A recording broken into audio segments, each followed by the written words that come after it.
Okay, hello again. We're going to talk about the performance evaluation of clustering method in data science. This topic is for week 9. The session learning outcomes is building the predictive model using supervised and unsupervised learning. We already discussed this last semester as well in unsupervised learning. What is actually cluster analysis? Finding groups of objects such that the objects in a group will be similar or related to one another and different from or unrelated to the objects in other groups.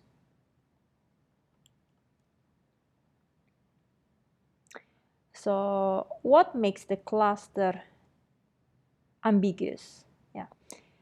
How many clusters?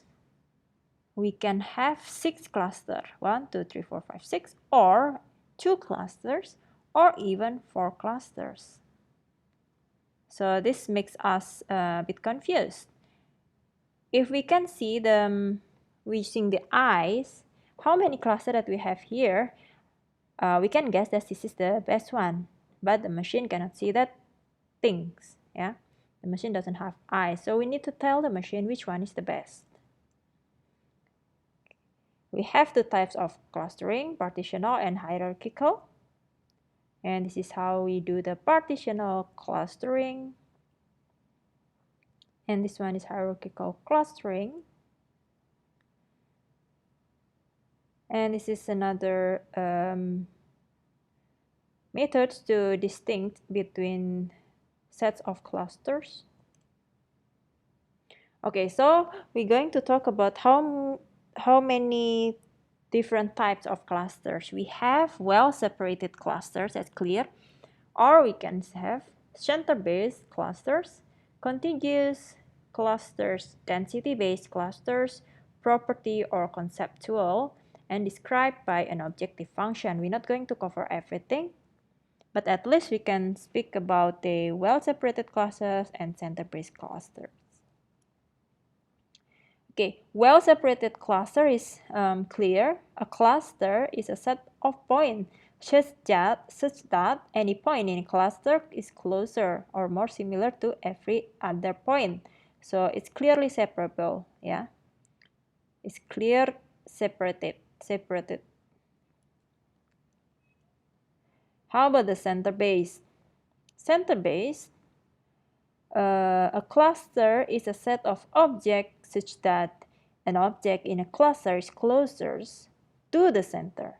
The center of a cluster is often a centroid here.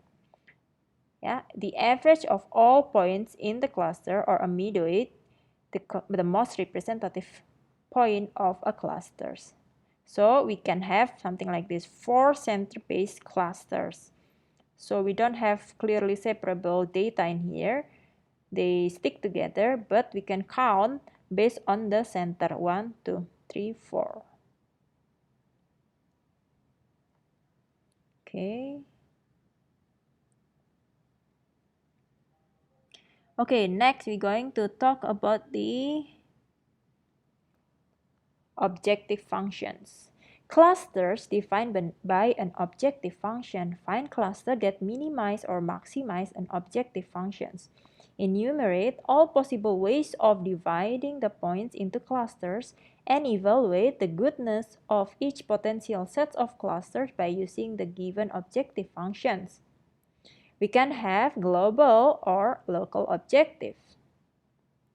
A variation of global objective functions approach is to fit the data to a parameterize the model.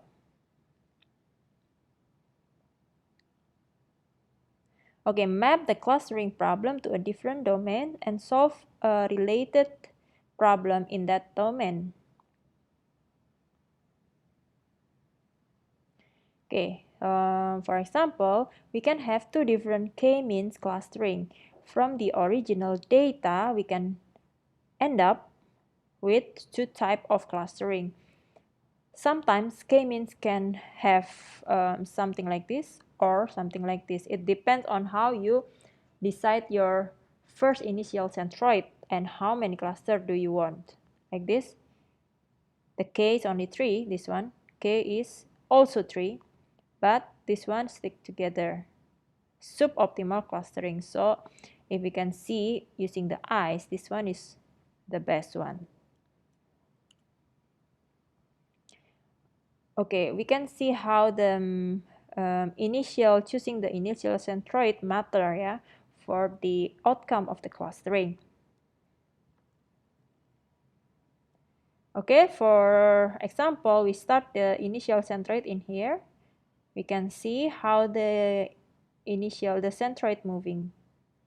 Okay, in the second iterations, this is the third iterations. Look, the centroid going lower and lower, and then it finally achieved the convergence in 6 iterations. Okay, so first iteration, second iteration, third iteration, until we come up with the 6 iterations. So how we evaluate the k-means clustering? The most common measure is sum of squared error. Yeah, the same measurement for the regressions. For each single point, the error is the distance to the nearest clusters. So the sum of the distance of the nearest clusters. X is the data point. M is the representative point for cluster, the kind of cluster C. Yeah. Can show that Mi correspond to the center mean of the clusters.